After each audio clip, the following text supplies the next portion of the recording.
Hello again, welcome back. Today I'm looking at 70s nihilistic science fiction, which was a small thing until Star Wars came out in the middle of the 70s and it changed over completely.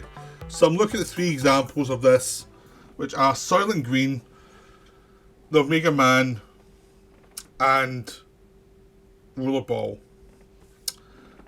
And I'm also going to chat a little bit about the Rollerball remake as well at the end of it, which isn't 70s nihilism, but it's almost like our look at the remakes of these kind of movies that we get, which tend to gut what the nihilistic elements were.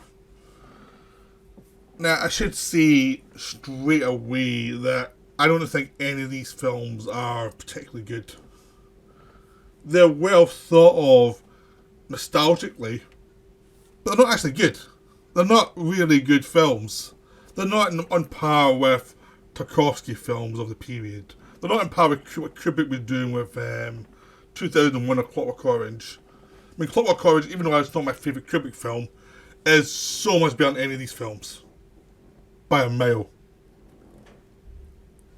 And they're all taking a lot from Kubrick.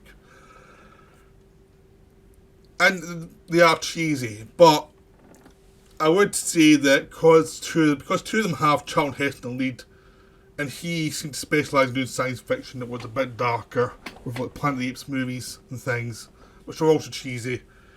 They do have a charm to them. Like, I would be happy to watch Soylent Green and Omega Man anytime, really. Because Charlton Heston in a sci-fi movie tends to be fun. You know, he's a fun presence in these movies, and they are enjoyable. Rollerball, I loathe the original Rollerball, so just warnings in case you love the original Rollerball. This will not be kind to that film. The Omega Man is the first film I'm going to cover because it was the earliest of these films. I think it was 71 it was made. I was released in 71. And it is a total cheese fest, but very enjoyable. It's one of those films that you can see the flaws in it a mile away, but you still watch it every 4 or 5 years and just have fun, despite all its flaws. It has some people making terrible decisions in the second half of the film. It doesn't quite make sense a lot of the time, but it's charmingly, wonderfully camp. It's based on I Am Legend novel by Richard Matheson, which had been already produced as a film starring Vincent Price and set in Rome in the mid-60s, which is the most loyal version of this story, actually. It's probably my favourite version of the story, because the book's terrific. The book's wonderful, and no film version has really touched the book for just the weird intimacy of the desperation of the plateless character and kind of everyday qualities. The book is just wonderful, because it's in the head of the guy a lot of the time, which you can't do in film. So it's much more direct about the problems of being the last person alive, surrounded by vampires or creatures that want to kill you, and you try to kill them and try to survive, and it's pretty dark. And this film actually had the proper ending, which basically is the point of the story is that the lead character Neville has become he's become the legend of the thing that has to die for this new world to move on, because everyone else mutated and he hasn't, and he's actually he thinks he's surviving, what he's doing is killing the next set of creatures that are going to take over the world, and he has to die. He's the fearsome creature, not them. That was the point of the book. The film versions never quite get that. I mean, the Last Man Enough kind of gets it more than anyone else. But the big criticism of it came from Richard Matheson, which was true, was because Vincent Price played the character. It wasn't an everyman character, and the character's been an everyman character. So, it kind of lost something. And I've never got that right with this character. He's always played by a movie star, because the film would cost so much, it needs to be a movie star to play the character for the budget, but it kills the character. But then again, Vincent Price's The Last Man Enough seems perfect. So as a film on its own, it's really enjoyable. I really like The Last Man Enough. Despite its flaws, despite its budget flaws, I really like that one. The Omega Man is way campier. and way outrageous, and it takes so much away from the film, from the book, to do its own thing. So it's like it's a very loose adaptation of the book. You have to basically say, nah, it's not the book, and you'll be fine. I mean, you're looking at it as an adaptation, a close adaptation. You're going to get annoyed. The Will Smith version from 2007 is a good film on its own, but it botches the last third of the story. I mean, it gets the idea of the isolation of the guy, but it can't follow through on the idea, and it makes the creatures less vampiric and more just like these monsters. So it works as a film on its own, but if you look at an adaptation, it's very disappointing. Even though I like the film, and the alternative end to the film works a lot better, they never quite nailed the book. The Omega Man is the campiest and most fun version, because it's Charlton Heston as a guy who's the last man on Earth, and he's in LA, and he's trying to survive in LA against these albino creatures who have mutated from human beings and are about to kill him. And it's obviously they've shot stuff like Sunday mornings when no one's around. Although if you look at the background and more to the shots, you can see cars. They do a good job generally, but there's once or twice you actually see a car way in the background that's something to just escape through. But just imagine it's an albino driving a car. It's all been blacked out or something. You'll be fine. But yeah, I mean, the atmosphere of this film is fun, though. I mean, it's fun, even though you get the idea of Charlton Heston's character gone mad. He's insane. He's tried to find a cure. It hasn't worked. He's tried to survive on his own. He's slowly going mad, and every night he has to fight these monsters that attack his house. He's not going to leave his house.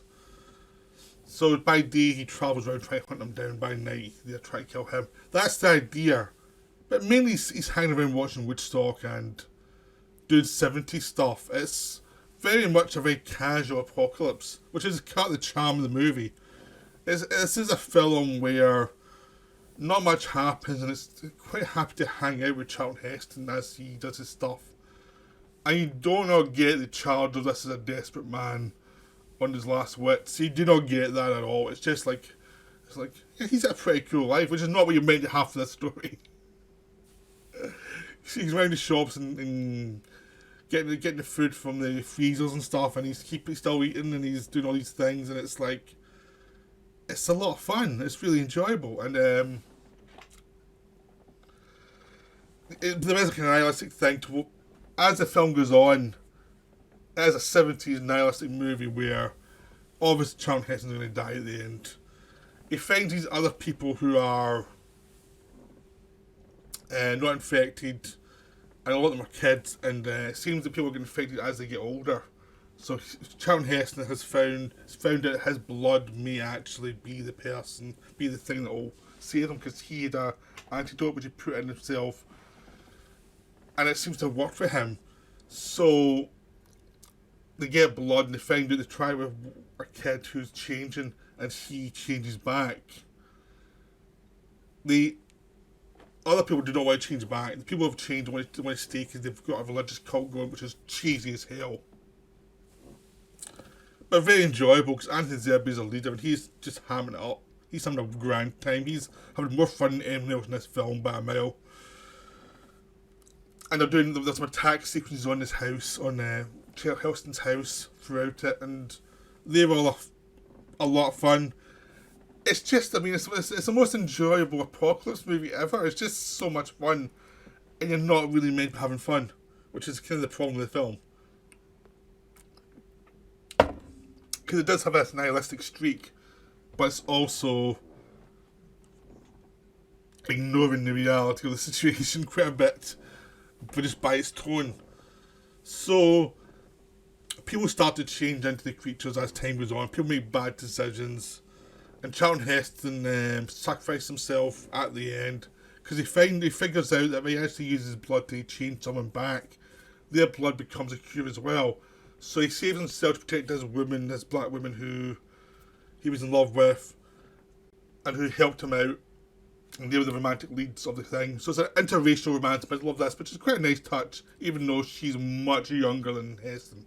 And it's a bit dodgy in that direction, but it's a nice touch as interracial romance. And basically his blood's going to save her, and she'll save the other people and slowly bring the world back, is the suggestion. Or they'll take the blood and they'll sell themselves and they'll hide out and slowly save other people or something. I don't know, it's all very vague. The whole film's very vague. There's a fun thing in the end where Heston is finally killed and he's spread out like a Christ figure. They love the Christ figures in these films. And your hero dies. I mean, based off Charlton Heston's in a sci-fi movie in the 70s or 60s, he's going to have a depressing end. They never end well for him. I mean, beneath the Planet of the Apes, he blows up the world. In Planet of the Apes, he finds out he's enough all along. In this one, he dies, try to help the world move on a little bit. But essentially, he's dead. Charlton Heston's dead at the end of it. But that's the thing, is that there's a bit of hope in this one that they'll survive, which is kind of depressing because there's some nihilistic world and then they kind of cheat. Well, that's my view. So now we're going to Soylent Green. So from now on, the movies get much darker about this stuff. They're now full 70s conspiracy theory. The government hates you. Nixon's in power. You're all going to die. This is based on Make Room by Harry Harrison, which is much more of an anthology type story with lots of different characters. But this film is that's to be a detective story out of it.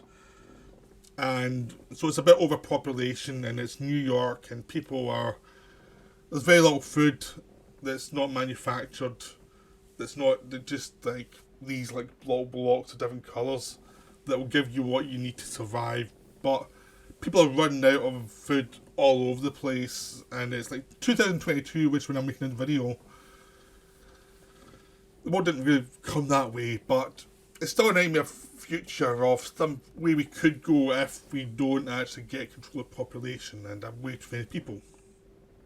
So it's still a valid concern that we're overpopulated. This just takes it to the extreme, like what we didn't stop at all, what we had no idea about stopping. So basically, Heston plays this cop who has to, he can't get any days off or he'll lose his job. So even if he's ill, he has to work. He has to keep his stats up or he'll lose his job. The unemployment rate's massively huge. He's got a worker, played by Edward G. Robinson's final performance, who helps him with the cases. And that keeps him alive too. But this guy's just hanging on about, Because Edward G. Robinson, it's a great performance and he's the best part of the film. Anytime he's on screen, it's the best part of the film. You've got some other characters, dodgy characters that are part of the story, but mainly it takes place around the idea that Joseph Cotton's this industrialist who gets murdered, and Heston has to find out who killed him, and it's made to look like a break-in, even though it's obviously an assassination. They don't want him to solve it really, because the government did it, so they're trying to put pressure on him just to let it go, even though for his job and not to get fired, he needs to slowly try to solve it. So he starts off really cynical, saying like, no one wants to solve this. But just as time goes on, he gets more obsessed with solving it. So it becomes more of a cliched story then of a true detective trying to solve this case, which takes away from the grunt of the rest of the situation. He has to try and solve it for the story to work, but the world suggests that he probably shouldn't try and solve it, and it's like it feels unrealistic as a story beat, which makes the whole thing feel really cheesy. And you've got these other things like feminism has went backwards, so there's the good-looking women in the apartments are now called furniture. And basically, they come in the apartment, so someone rich goes to an apartment, they can have a young woman as a lover at the same time. So you've all these kind of darker elements. And that's a bit cheesy, that one. But it is kind of creepy because the way men can see women, it is like... They use the word furniture feels too much in the nose. You didn't need to use that. That was a bit weird, but the actual idea's pretty solid for how dark it is. There's a lot of dark stuff in this, like the idea that by the end of it, there'll be a female lead who falls for Heston Obviously, she's much younger than he is because he's a aging movie star who needs a love interest. She's going to have to go back into a relationship with some guy who's going to treat her badly because she's no way out, otherwise she's going to starve in the streets. That's very dark, and that's one of the darkest things in the film, which works nicely. There's like the idea of the cops, whenever they go to a place to investigate, they steal as much as they can. Again, that's great. All that stuff is great in the film. All the little stuff in the film you feel is taken from the book is great. The idea of the world just collapsing is great. But the main story feels cheesy. But even that has moments, because Richard Fleischer directed it, and Richard Fleischer was capable of good stuff if he had the right material, and he had some decent material here. I mean, you look at this, you look at New Centurions, made a year or two earlier. It was still when Fleischer was actually doing some decent stuff before he go into pure Conan territory with the Conan the Destroyer and Red Sonja and stuff. This was still what he was trying. I mean, he was a director who could be on, who had a mess, but if he got a subject, he could really put some effort into this one. So he tries to make it as less cheesy as possible. It's impossible because if a studio film, they want a level of cheese to reassure you can't go too far and make it really brutal and awful, but he's trying. I mean, this is the best film of all the films we're covering in this video. It's not as much fun as Omega Man. Omega Man's the one you probably watch more, but it is the best one. Because basically the world itself, which looks very 70s and backlot for modern eyes, but it's still a decent attempt to show this world, and people are getting crushed to death by the police if they're protesting over no food and stuff like that. And Heston's one of the police doing it. He's your hero. That's quite a nice moment. It's one of those films that could do a really good remake. The most famous part of it is Soylent Green as people, and turns out you're actually feeding people themselves, which the author of the original material didn't like. I like it though. It's nice and dark. It's the most famous part of the story, and it is pretty much in keeping with the world. It does feel like it's a nice thing to take the energy, take the meat of the people and turn the energy into this stuff. Don't know how you do it, but it's a nice twist. Another best thing is Edward G. Robinson as this older guy who eventually goes to die. There's this suicide thing where you go to and you can have your last moments on Earth be beautiful, and you see the mountains and you can see beautiful music, and as you die, and Heston tries to interrupt and save him, but he won't be saved. And that's the best scene in the film by a mile. Because Robinson is his last performance, he would die soon after, and him and Heston have a good rapport in the film. So it works really well. And there's lots of really nice bits in this film. There's bits where Heston goes to visit the security guard who was mysteriously absent during the murder. And of course he's been paid off. And there's all these weird details there too. It's a very enjoyable film. It's the best of the films in this video, really. But, you know, probably one you'll watch least. The worst film by a mile is Rollerball. Rollerball was stupid. I never liked Rollerball. I mean, the other two, when I was a kid, I liked them, even though I thought they were a bit flawed, even as a kid. But even watching them as an adult, you're like, yeah, there's enjoyable stuff. I watched all these projected, and the production values really help a lot. But Rollerball, apart from the violence, which the film was actually going against, and its message, there's nothing there. It's this weird, vague world, a corporate world where corporations have taken place of. So they've taken the place of countries and religions. You bow to your corporate leader type of thing. But the corporate world does seem to have switched to be something much more communist. But sort of like a form of communism, the way that without all the massive amounts of dead bodies of people who object to it. This is a kind of communism through capitalism that is very vague. But it does feel like it's an anti-communist message in the film.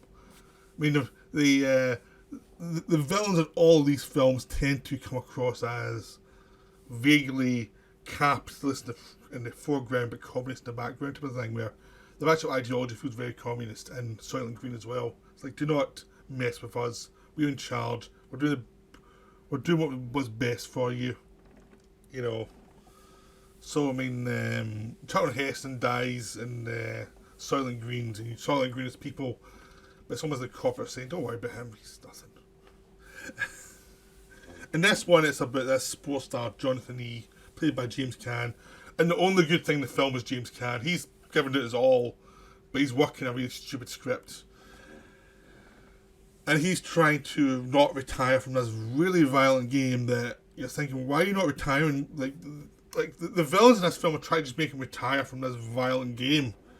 And it's like, you're on their side. It's like, even though your way of doing things is horrible, it's like, yeah, retire. This is a stupid game. This is going to kill you. But no, he doesn't. He's a sports guy. He can't leave his team behind. And it makes for a terrible motivation. And he's trying to convince everybody that he should still stay on and fight this violent game. And the idea of the game is it's so violent so that nobody can become a hero. So everyone can watch this violence in the game. No one ever stands up to be the top guy till Jonathan E comes along and they're scared of him inspiring other people. Which doesn't work in the story, like, at all. It just doesn't work. It's annoying that this is a plot twist because, yeah, people like sportsmen, but everyone knows sports people are a bit dodgy as well. It's like no one really going to riot for a sportsman not wanting to retire. It makes the plot really stupid because it's like no one's actually going to do that. It's like, yeah, he's a favourite game, but no one's I mean, you make an odd idiot, but most people aren't going to throw away their cushy lives because in this world, most people seem to have a decent life. It seems to be fairly easy. People are not interested in history or anything. They just want to live their lives. There are darker elements to this society, but it doesn't seem like, I mean, it feels like it'd be horrible if you're a free thinker, but this kid is not a free thinker. He just wants to fight people. He just wants to inflict violence on people. It's like, it's not like intellectual talk. It's, I want to do what I want to do so I can beat people up like a sports person. And it's like, I'm not behind you at all. Just retire. And James Caan looks like he needs to retire in this film as a sports person. It looks like, yeah, you're of age to retire. Just retire. And the whole plot is like, just announce he's retiring. You know, for medical reasons, the plot's sorted. Just say, we're forced to retire, medically unfit, and that's the plot solved. He doesn't agree, but we do. And that's the plot completely solved. You don't have to do anything else. Just say, he's objecting because he's stubborn. Because he's a purist of sport, but he has to retire now. It's like, it's one of those things where the whole plot is a conspiracy to try and make him retire and try to do all these things, and there's all these subterfuge to make him retire. And you're watching this thing, this is the dumbest plot ever. This is stupid. You literally just say medical reasons and he's retired. It's a stupid film. And the whole point is he wants to keep this violent sport, and the full film is saying, oh, we hate this sport because it's violent and it's pacifying the society. But there's no clue about why it's pacifying society. It just makes statements. And the only thing you're really waiting for is the next rollerball game. The rollerball games are fun. They're well choreographed. But you get them like one in the beginning, one in the middle, one at the end. They're enjoyable sequences. They're the things you want to see a film for, but the stuff in between's a bit of a drudge. There's some art house sequences where they try and blow up trees with this weird gun as well. It's meant to be very kind of European. It just looks pretentious. Because I think the trouble is our lead character's really stupid. And the characters around them are these sports slugs who don't have a clue. And when they get injured, they're meant to feel something for them. You're thinking, nah, that guy was a moron. It's just, it does not work. Because you don't care about anybody. Because it's like, this person does not have a clue and articulate objection to stuff. And the people who are shown as villains, like his ex-wife saying, just retire. It's almost like there's a whole sequence with her where he destroys because he's been so in love with her. And to her face, he destroys all the these tapes of them in the past, their existence as lovers together or something, to hurt her for her turn her back on his agenda. And you're thinking, you're just being a dick. I mean, she's got a good point of view. She's like, just retire. Why are you doing this? The whole film is basically this guy trying not to retire when he should retire, and it's like, I just found I had no sympathy for him. I just wanted somebody to slap him. No matter how well James Caan plays this part, the part makes no sense. The film makes no sense. It doesn't set up a world where...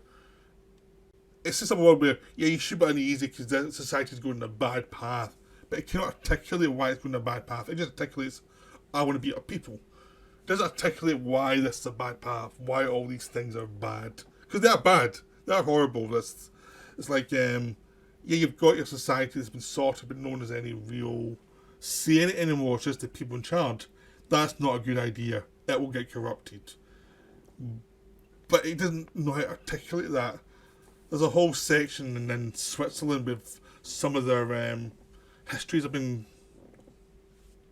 destroyed because of computer malfunctions, because there's no books left. And as if that's meant to be really horrific, but it's like, the film's so stupid at this point, I don't care. You know, I really don't care, because the film's so moronic to this point. So this was a nihilistic film where at the end, he beats up the people and he's doing this thing. Everyone's screaming for him and he's going round the track. The final fight is basically a no holds barred rollerball thing where he destroys everybody. So basically, it's an anti-violence film where it ends basically with him destroying the entirety of the other team. And then everyone's yelling for how great he is. And it's like, this guy's an idiot and he's a brute. And what is the point of this film? You know, the point they think is anti-authoritarianism, but what really is you don't have any real arguments to something that's so obviously wrong that it's embarrassing. So, Rollerball is bloody awful. Before this video, I also watched a remake, which is an example of, because I mentioned earlier on that I Am Legend remake Will Smith, which was enjoyable on its own, but they still didn't get the book and still was kind of bland. And a lot of 70s films have been remade as bland films. Soylent Green hasn't been, probably because it's so depressed and no one wants to touch it. But of course, Rollerball was remade because they thought it'd be cool to remake Rollerball. And they actually hired John McTiernan to direct it. John McTiernan, who did Die Hard, Predator, you know, 13th Warrior was one of his films just before this, and Thomas Crown Affair. Both of them are good films. He done Die Hard Revenge, which is also a good film.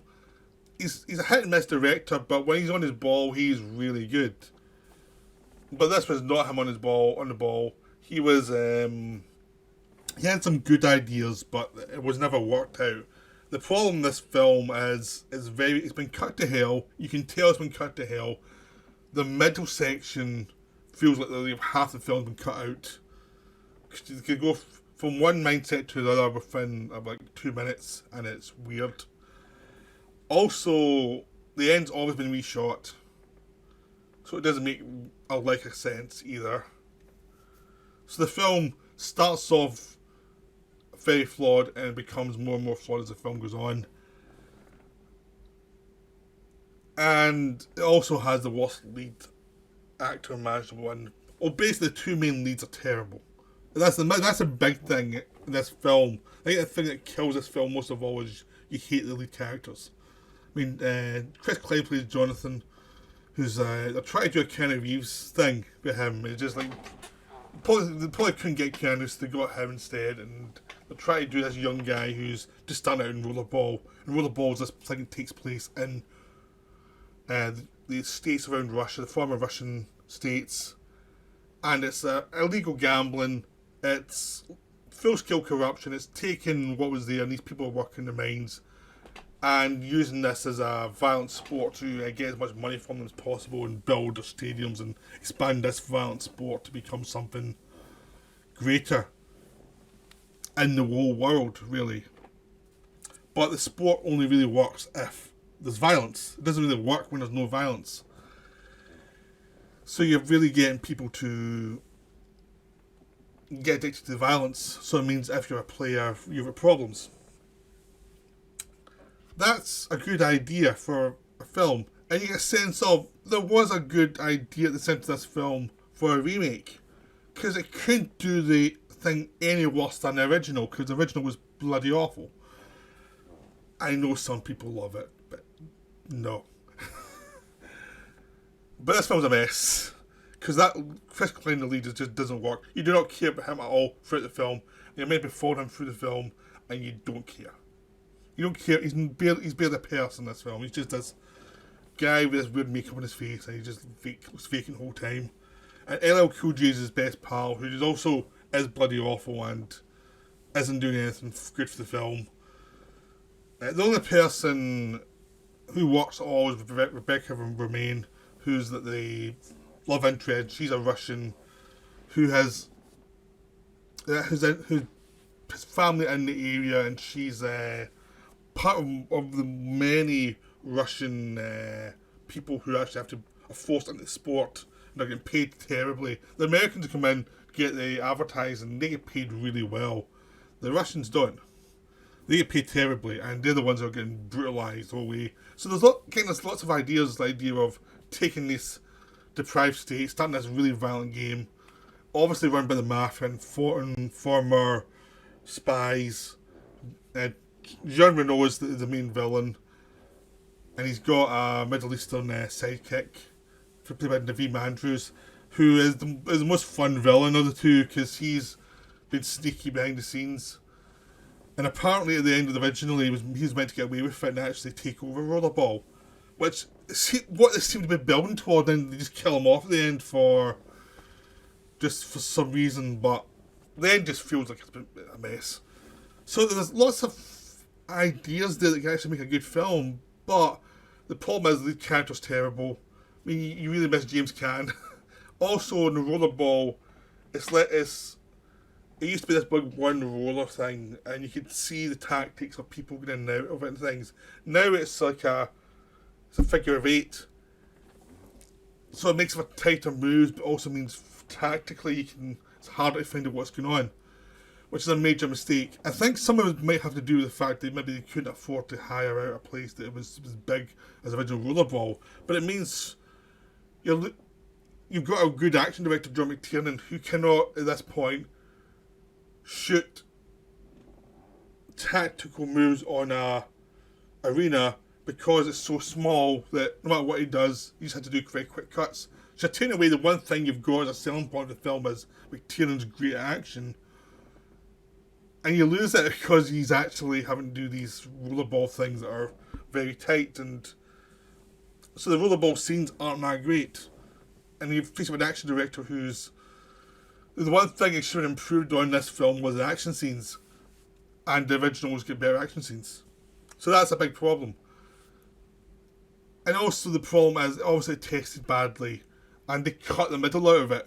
Because at some point, it starts off as the Americans are the interlopers and they're the cynical people, and they learn that there's something going on with Rollerball as it gets bigger.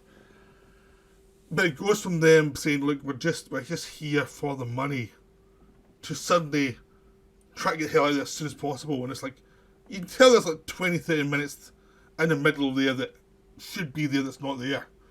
Because originally it was meant to be a 2-hour film, and now it's like 90 minutes. And you can tell there's something there that should be there. Because the motivation is just completely gone. But also, it's the sense, the reshot at the ending as well, and there's beats at the ending don't make that much sense either. And it just feels like you've crushed together like various plot points, and you've reshot bits and bobs, and you've got stuff like there's riots in the, like one of the Russian players gets killed in front of his brother, whose brother works in the mines. So basically the miners cause a riot and are basically destroying Rollerball. But Rollerball's through all these regions, so suddenly it's like, well, that's only one stadium, so they're not really destroying Rollerball, they're destroying one place. And there's lots of other stuff like that it's like, they've set all this stuff up and suddenly you've changed everything so that it doesn't quite make sense for what's going on in this world. It's just like, it's just a riot. It doesn't really mean anything. So basically, it's got a very inconclusive ending. And and your lead character hasn't really learned much. And it's still bloody awful. The kill of LL Cool J, which is fine. It's the best sequence of the film, where basically this night goggle sequence are trying to escape through the desert to get over the border. It's a nicely done sequence. They kill LL Cool J, so that's good. But the film just is this messy thing of, it's been reedited so many times, and you can feel the director, whatever his vision for this film was, is now completely gone. And he's probably moved on to the next film mentally by this point, because it's just a mess. The script isn't finished. They've miscast. I think if they'd actually managed to have a bigger rollerball thing and a different actor in the lead, you might have managed to make people care about the other stuff. But also, I think people saw the film, did not care about the Russians. Because it's not us, that's just these poor Russians, sod them. It's like, I found the Russian stuff much more interesting than anything original. But you wish it was explored more. It just feels like, yeah, there was a good potential there, and it just get crushed under the bland Chris Klein stuff, and all the weird stuff about these guys being rich in this area, this deprived area, was getting set up, and then suddenly it gets thrown away as if to say, we can't do this anymore, we need to get to the action, and all the kind of subtext is gone, all the social stuff's gone. So it's a complete mess. The film is a complete mess. You're going to watch it and be like, wow, this was a horrific disaster of a movie. But it's an interesting disaster of a movie. You know, more for what it could have been rather than what it is, because it is cut to hell. It really is cut to hell. It's incoherent in so many places. But I like disastrous movies, so I'm probably kinder to it than most people would be. Because I'm always looking for the weird stuff in these disastrously, obviously recut, trashed films. So that's where my interest is. But I think the whole idea is Hollywood doing sci-fi movies that are actually has social elements to them can be a disaster. They never do it right. They don't really know how to do it.